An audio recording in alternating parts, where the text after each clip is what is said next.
particular poem. Thank you so much. May I?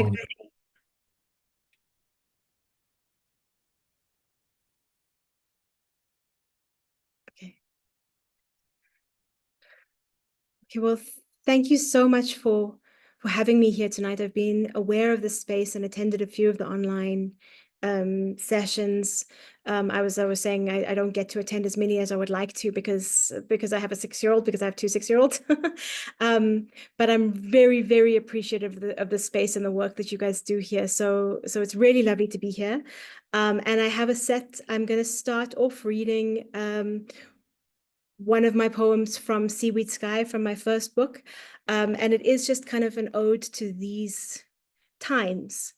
It's called I Will Not Be Afraid. I will not be afraid. I will open my mouth, let thousands of moths out to populate the darkness, to make it less lonely. I will not be afraid. I will open my hands, blow angels to dance on them, tracing my lifelines into star lines, into soil lines, to feel my weight in this dark, to state my intent, not to dissolve. I will not be afraid.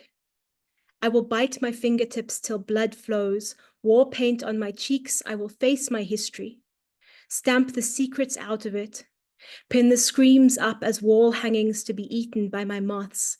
I will not be afraid. I will stick my hands, my feet into the dark, feeling for other hands, fingers, strong arms, strong breaths, strong souls. Our fingers will grow into each other until the dark, this dark, is only the background by which you can see us dance. And my next poem is the title poem from my second book, Liquid Bones, which also is kind of speaking to the times we're living in. The devil has gone neoliberal. He has won over the warlords and is coming after each of us. His path is laid slowly. He plants sunflowers on our paths, finds our favorite colors, sells us a dream of a world we can change if we work hard enough, or we can at least be happy. He draws us each onto our own path. We can no longer hold hands. We do not notice. We are too busy working hard. There is a promise at the end. We walk. The flowers start to wilt, then die. We push forward. The promise is there if we endure. The path grows. The dark grows thicker. There is no green here. We grow desperate. We call out, someone, anyone. Our legs grow weak, but there, still, that promise. If we work, if we endure, if we are lucky, some of our cries weave together. Some of our cries still have enough force to save us. They weave themselves over our heads, wresting us from the trees, tying our paths back together. We grasp each other tight. This is a battle. We cannot stop screaming. Our cries are wing feathers over our heads, a bird beating her wings in the devil's face. He must retreat. He must retreat. Our voices are wings strong enough to save us, if we are lucky. We are drenched in the pain, but still walking, dressing each other's wounds, planting flowers in them. If we are not lucky, we do not find that step, that note. Our hands do not find each other. The path just grows, dark grows, thicker. Mud creeps up our legs. We cannot move. Our voices swallowed by the devil's laughter. There is only me, alone with liquid bones and no hope, no choice. The trees suggest it first. They whisper, you have no place here. The sky will try and sing me hope if she sees me, but the trees enclose me. The devil's laughter swallows me. The devil who has laid my path so carefully opens his palm for his last flourish, and crushes me, laughing. The devil has gone neoliberal. He has won the warlord, filled the sky with drones. He has licked the banknotes and infiltrated the unions, but he will not win the sky. We, liquid bones, sing with the voices of birds, voices who have found each other, sending swarms of birds to wrest the ones he grabs from his fists. We rescue the still warm bodies, draw them with us into the sky, their souls melting into the songs of our liquid bones. The devil has only a moment of triumph, and we are never alone.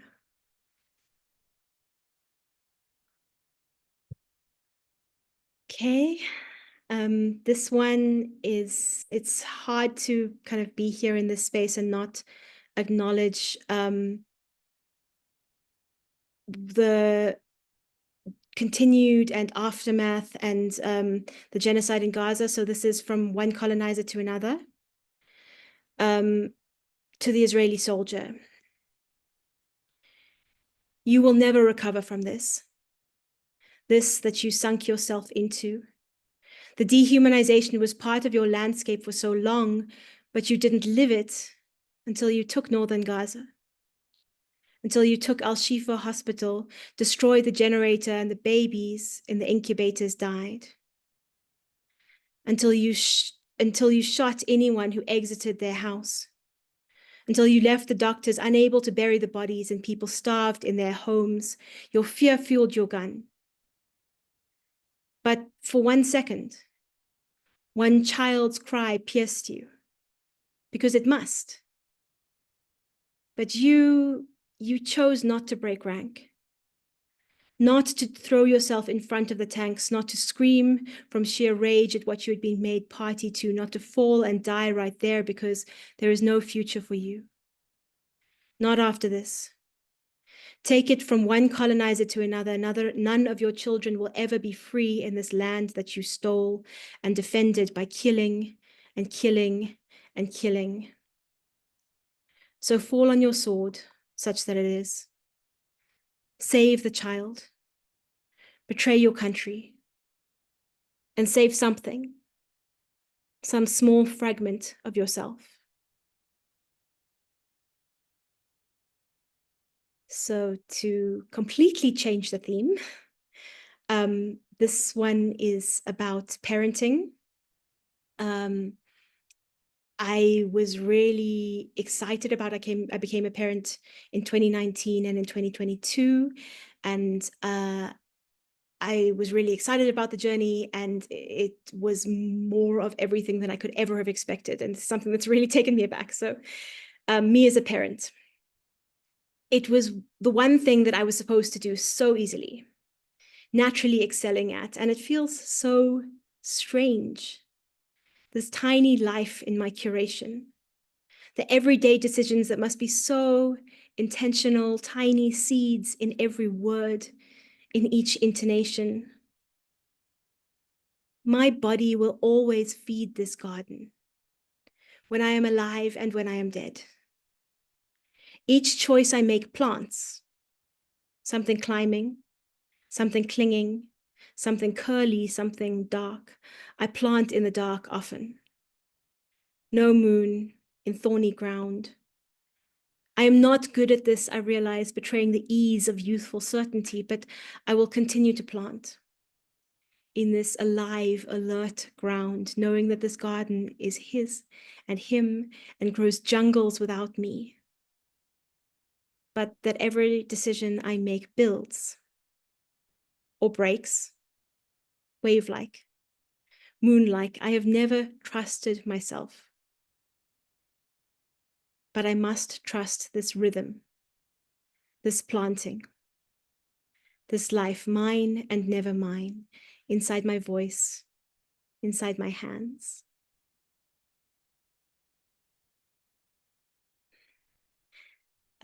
And to keep with the parenting theme, this is a long distance lullaby for my daughter. This I wrote for her during COVID when I wasn't allowed, we don't live together. And when I wasn't allowed to see her during COVID, I wrote this. Come here, tiny bubble, little bean, chicklet, chickpea, small. Bring me your elbow, the one that you are learning to crawl on, the one that folds inwards towards your body. Come here, love, heart, little fish. Let me unfold your elbow and plant a kiss there, to burrow under your skin and grow. A sponge for tears, a horn for laughter, a compass. If you are lost, lie down, elbows to the ground. It will never be big enough for you. You are so big for a tiny, my life, but it will be here with you always when we are at a distance. It will sing you to sleep when I cannot. It will find you, mockingbird, magic ring, sunset, when you need. Come here, little wriggle, little bounce, little giggle. Let me plant a kiss in your elbow, to be your boat, your umbrella, your root, to be the voice inside your blood when I cannot be there, and always you are carried, sometimes flown. Always you are held, never alone.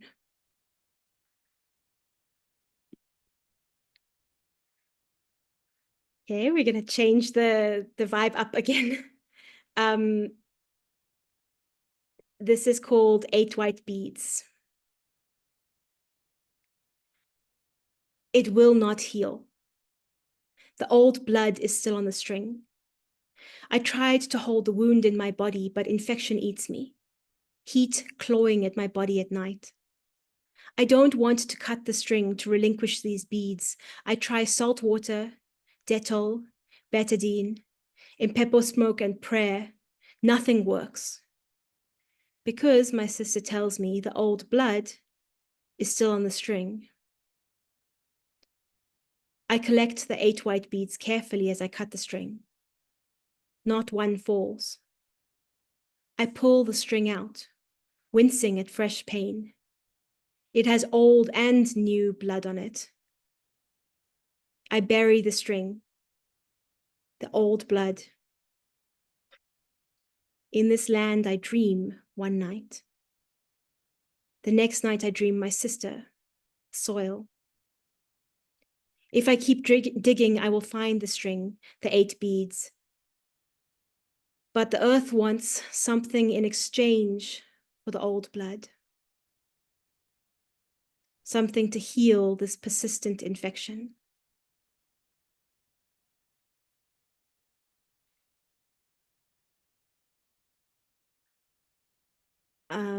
And this next one is actually one I've never performed or read before. So I'm kind of testing it out.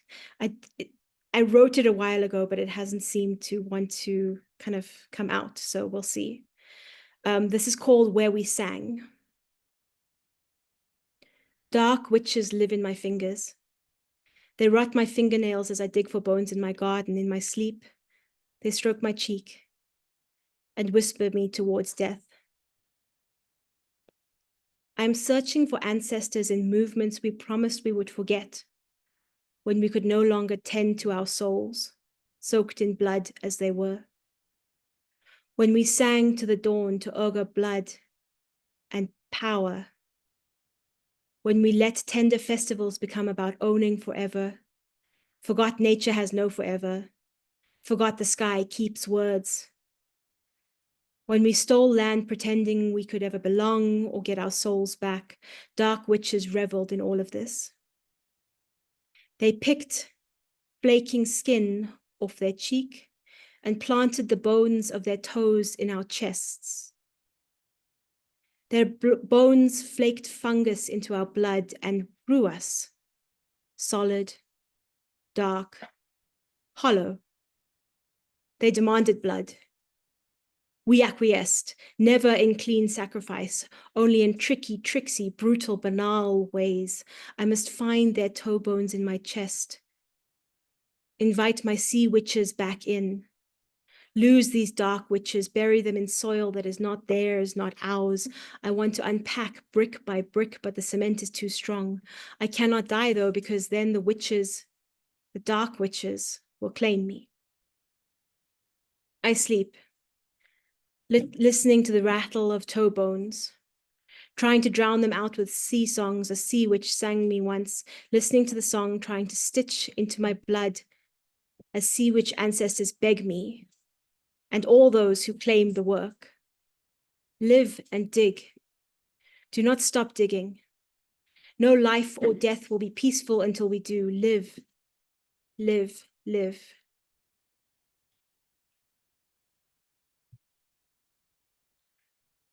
Okay. The next one is called Saline Solution and Soap. I pierced my belly button when I was 16.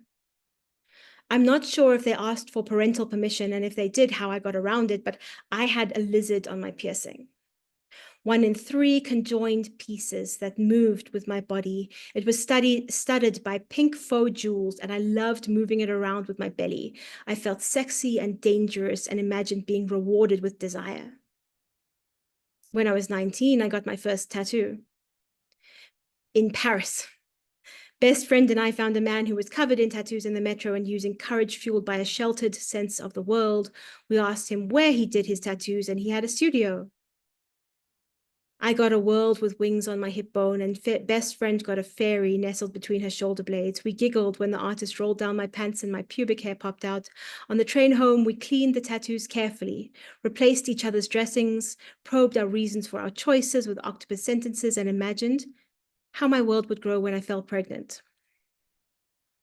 After that first tattoo, I removed my belly piercing, having been told that a piercing and a tattoo was too much, tacky, and being on the fragile tripwire of thinking that anything that I did with my body would make me lovable or not, desirable or not, safe or not. A few months shy of 36, the piercing, not quite closed, but long healed, where the silver lizard used to sit, got infected. I looked this up online. Often happens to pregnant women. Pregnancy never happened to me, although I pretended once. Maybe weight, stretching skin. But I'm recovering from COVID and lost weight in that fever. I returned to my pregnancy lie. At 33, my Jesus year, and the man with the knife and the penis and the shoelaces around my ankles, and knowing I was welcoming a child, but not from my womb. I think often that he would have killed me if I didn't say that I was pregnant. I have not gotten my mouth around the whole word healing. I ache for the clear instructions given at 16, at 19. Saline, solution, and soap. 3 times a day for a week or maybe 12 days. And this is what I do at only just still 35. Soap and water and betadine to my old piercing, and wondering where to apply these to deaden the infection from the slashing rape and the sucking mud of terror. It might be the same place that is dead now, where I house my spirit and my maps. But I wonder if the infection will revive 17 years after it heals. And I wonder then when the healing will settle.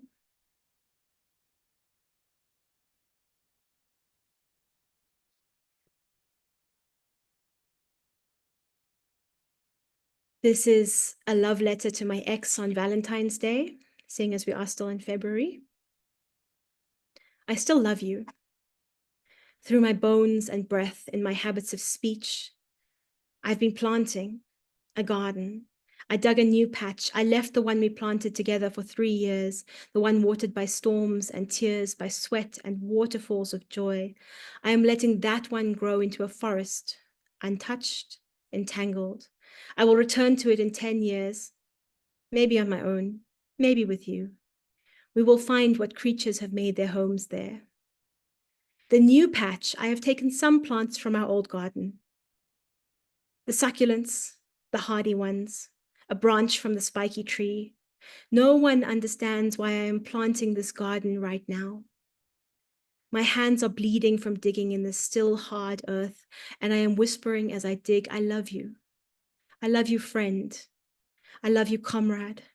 I love you, colleague. I love you, teacher. I love you, grower, dreamer. As I dig, the sky opens. The ground softens and rain sinks into my skin and the soil. There are only a few plants in our new garden patch. No one is allowed to see it yet, not even you. I describe it to you and I will show you in some months when the soil has decided its dimensions. You are in your own storms right now. I am chased by my own clouds. But I want you to know I love you. And I am planting us a new garden. And I am feeding it with succulence and blood from my fingers, salt from tears and sweat, planting with spells and dreams.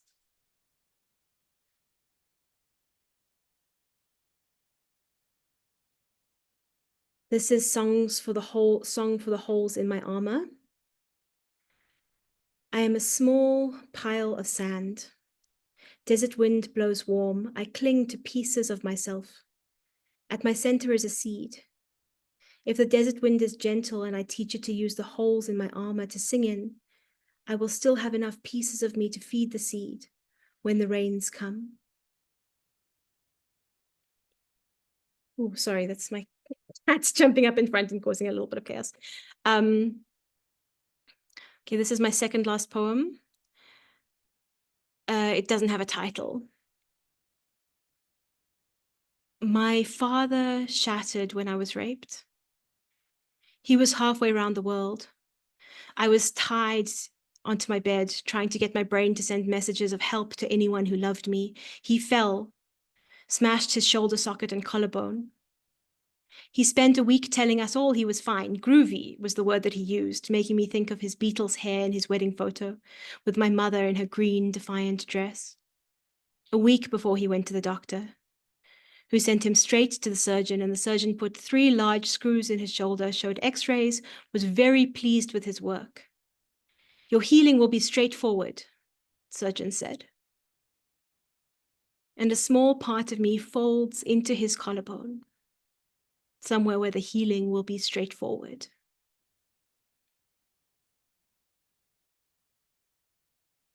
Okay, and this is my last poem. It's called Loving at the End of the World, or How to Make an Omelette Without Breaking. Fire on the sea, water on fire. Fire in the hospital, death on fire. Fire in the archive, history on fire. Fire in parliament, democracy on fire. Fire in forest, in houses, across roads, up and down the mountain, world on fire. Best friend is in the hottest place in the world, in long COVID dark and academia dark, in mothering during COVID dark, and in the world is broken dark, in a dark that overarches activists as the end of the world, which we will never believe. Each brick is to build, each oppression to dismantle. I don't know how to love her right. The wrong words fill my mouth, and there are no words left which could be fireflies. I love her anyway. My breath stalking her dreams to ease the sleep. My salt crumbles before it can season. The crumbs fall into cracks, crystals creating unimaginably small spaces that can hold a breath. Lover is in a life-ruling game, where he knows all the rules, and the rules are quicksand around his feet and are his only weapon, and powerful and limited and mired, and light tools to wield, and tools that allow digging but not building, not vision as the umbrella over all of us lowers, not to shelter but to crush. We don't know how to love each other yet. We have been trained to pour all our love into our work, and we are scared that if we do not, our thin, steely threads of visions will break. We are learning love as tool and brick and spade and vision. I love him always. Spider quick at web building between us, silk strands from stones, deserts, histories. I love breath and heartbeat, fear and unspoken hope. At night I use silk to sew, and I speak every word. Daughter is an open felt, all her own to run in. She learns to sing, to swim, to float. She is herself in a way only toddlers can be, and I am terrified of the end of the world for her. I'm speechless often. She grabs my pink boxing gloves and shouts that she is fire. I rest my tongue in her flames. She will teach me what to say to hold her. We love each other in our insides. Through and across worlds, her past, present, future, all in my throat. I love her in an unraveling I have no control over. Her laugh, her sleep, teach me more about the history of this country than all my books. I love her through the cage of my ribs. The light formed there, a warmth for her, a warning for others. I will not hesitate to burn for her. I will set myself on fire and hold her up out of the flames if it would help, but it won't. We are in the end of the world, and she needs to call the future, so I make myself stone.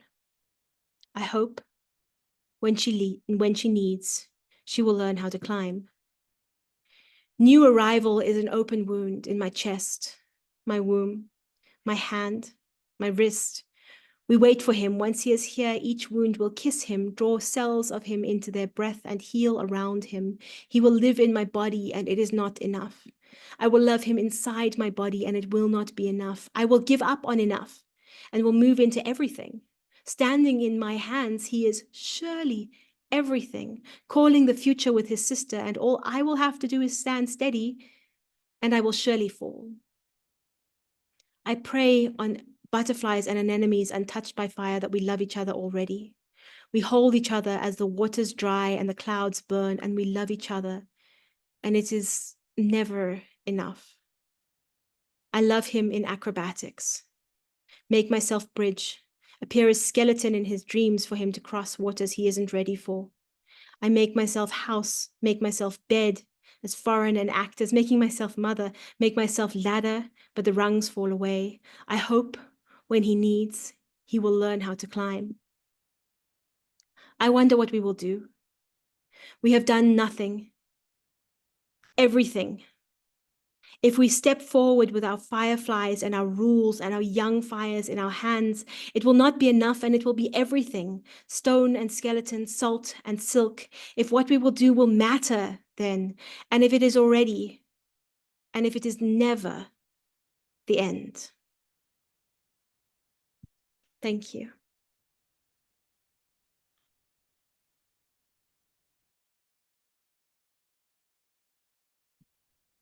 No, I can't. Speechiful. Could we please unmute and give Sarah a hand for that wonderful reading? Wow, thank you so much, Sarah.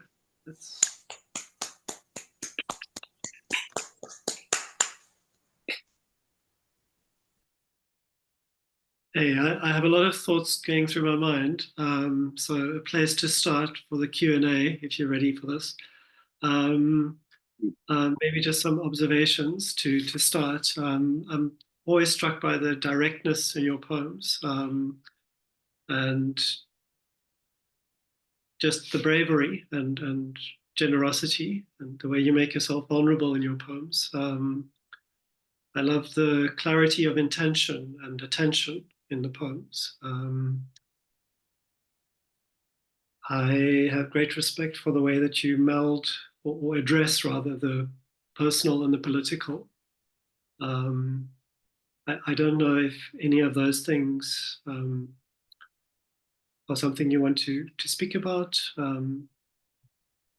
Yeah, just to start us off. Sure. I mean, I think that it is scary. Like, I get scared when I read some of the work that I'm kind of, but I think that poetry has a way of grounding me and pulling me back to myself, that it's like I love what I do. I love my day job, which is teaching history teachers, but academia is a very toxic space, and it's very possible to lose yourself in that. Parenting is a very amazing space, but it's also very possible to lose yourself in that. And so, like, the poetry pulls me back to the grounding work of where and who I am, and the work that we need to do, you know, like it's so intertwined. And I'm very fortunate to be in friendship spaces and family spaces where people are very committed to doing the work in different ways.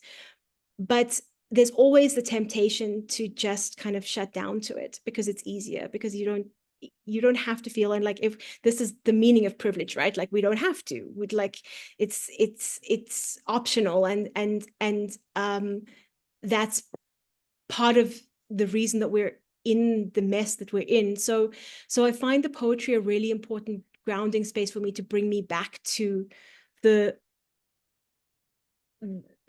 connections. But I think also, like, what I find sometimes is, like, when I feel very disconnected and I'm going back to my work for some reason or other, then I can feel the spirit in the connections, and that's something that I can maybe try and run away from sometimes, but that the poetry brings me back to. But then it's also about how that applies in the other areas of your life, right? It's about the connections of how are we living these things, and those are consistent challenges. So I don't really have a comprehensive answer to it. It's scary for me. It's necessary for me. It's a privilege for me to be able to think these things through. But also, it's something that grounds me in constantly where we have to go and what we have to contend with, and the depth of it and the kind of blood debt of it. Yeah. Absolutely get that. I was just thinking to bring it back to the poems. I mean, and then I will shut up. um, I love the symbolism, very powerful. The imagery in what was it? Where We Sang, and the poem that followed it, the saline solution and soap. How does that happen for you? Do you just run with an image, or I'm becoming sort of less clear here, but just very striking. Yeah, look, I think those poems came from very different places. The one, the Where We Sang, I think, was from a much a place of less clarity for me, and trying to dig into some of what we sit with historically. And then, like, the saline solution and soap was just a very literal process of thinking, of having that happen to me in my belly button scar, and thinking, like how I remembered so clearly the feeling when I was 16, and how proud I was, and thinking about that journey that I'd taken with my body, and of feeling safe in my body, in a space where, and I mean, there was actually a line that I think I didn't read at the end of the poem, about how, when, like, me and my friends were thinking about our bodies in that space, so many of us were unaware of the violations that actually had happened to us before that point, that we weren't kind of conscious of. And so the process of kind of safety and the process of healing, which I mean, I think it speaks to the when we sang as well, but like on a very different level. So on one level, you have the very simple process of saline solution and soap, and on the other, you have these hundreds and thousands of years of history that are weighing in a way that is maybe a little bit disconnected from the personal. So the one is kind of hyper, like, personalizing the story that happened, and the other one is very personal, but drawing into much deeper processes. Yeah, so I think that they speak to each other in the cyclicalness of things. Yeah. Just wonderful ways as well to tell stories. Yeah, your story in relation to, but yeah, just want to open up to the rest of the room, rest of you, anyone else with questions for Sarah? Please raise your hand, actual or virtual.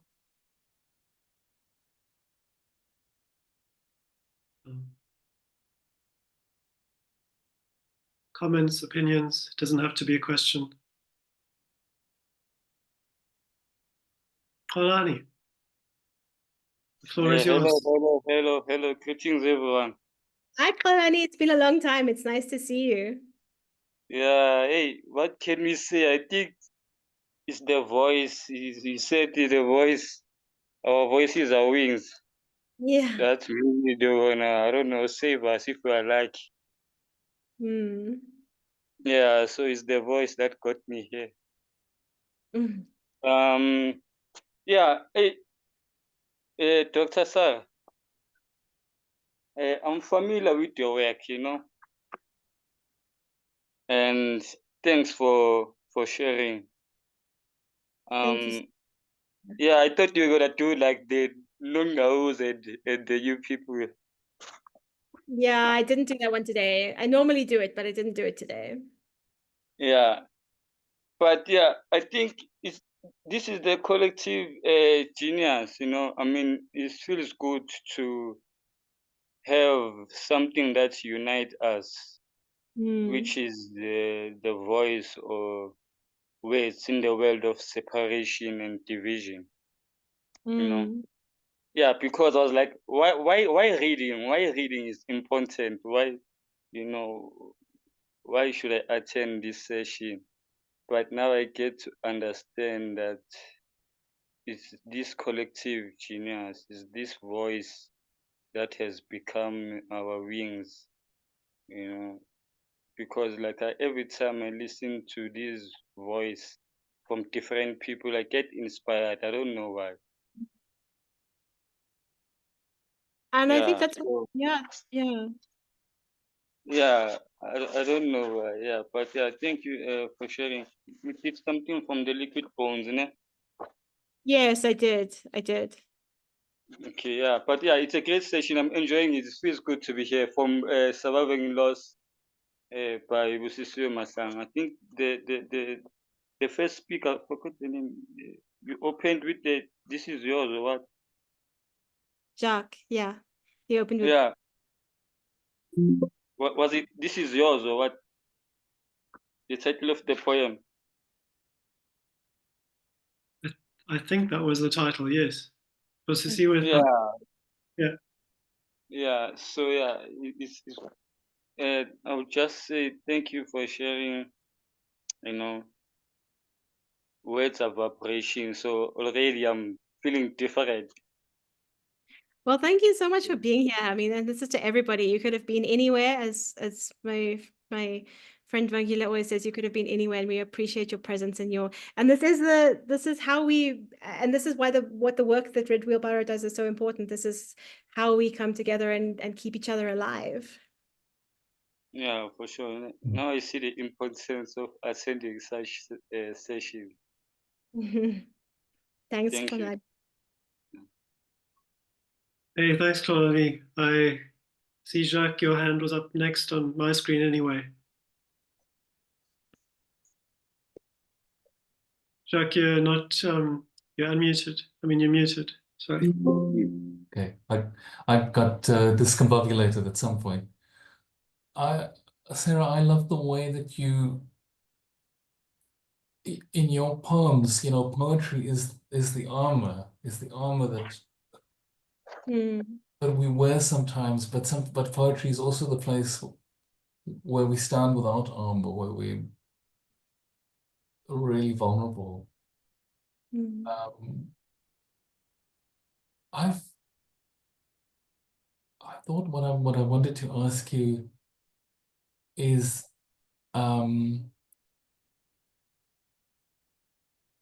it's so difficult sometimes when responding to, when writing about injustice, especially if it happens to other people, and it's so difficult to write about it in a way that isn't, shrill and speechifying. How do you manage to do it? How do you bring that voice home? It's something I find difficult to do. I mean, it is a very difficult thing, and I don't think that I manage it all the time at all. I think that so I mean, I guess, like, maybe without doing this consciously, I try and find my own point of connection. And so I'm always trying to be honest with where and who I am and how I connect to different injustices. like, otherwise I think that it can be dangerous, and I have written stuff that I found dangerous in the past that I've actually like had to work to get unpublished and stuff, you know, but I mean, I had like I guess it sounds so cheesy. I'm hesitating to say it because it sounds so cheesy, but I think that I'm thinking about Vangile when I'm saying it as well, because she always quotes that, the Prof. Khositsile quote, that if you speak from your human, and everything human in somebody else will respond to that. But that seems very light and cheesy, but it's actually really hard to do, because it requires a lot of honesty, and vulnerability. So I think that that's kind of how I would respond. I like that. No, I like that a lot. And I think you're right. I think it sounds easy, but it isn't. Yeah. Thank you. Hey, Pamela, I see your hand up. I think we have time for one more question, and this will be the last question. So, floor is yours, Pamela. Hi, Dr. Sarah. Hi, Pam. Lovely to see you. I am in complete awe of all the poems that you are reading. Honestly, they were so amazing. My favorite one, okay, all of them were my favorites. But I really loved Liquid Bones, me as a parent, when we sang. And there was this last one, not the last one, but there's this one, it's called, you can correct me, it's Songs for the souls in my armor. Yes. Oh, wow. First of all, I know you to be a person who loves poetry, but honestly, I did not know that you also write poetry, which is really unraveling and amazing, because as a person who also writes, I'm inspired, honestly. I don't have a question, but I'm just here to have words of gratitude to say thank you for sharing your vulnerability, your bravery, your experiences, and basically your humanness, because you just spoke about speaking from humanness when one is expressing themselves. And I think while others may say that writing comes with having the skill to express oneself through words that aren't typically uttered uttered verbally, but like when one gets in tune with a pen and paper or with words that are written, something magical and something powerful tends to happen, because I believe that the interpretation of writing is also having the passion of playing with words, reading them, expressing them, folding them in a manner in which they can be unraveled by someone else in a different light or in a different perspective, but getting to understand that this person was in this point in time, and you're also trying to reel yourself in their thoughts, of which I think was very powerful because of the metaphors you use, the symbolism, the imagery you use, the alliteration, the playing around with words, and the figurative speech that you incorporated in your poem, in your poetry, is very powerful. And I couldn't be even more grateful because, like I said, right now I'm so inspired. Personally, yo, Dr. Sarah, I didn't think you wrote poetry, and this is so powerful. Wow. Can I please have a copy of one of the few?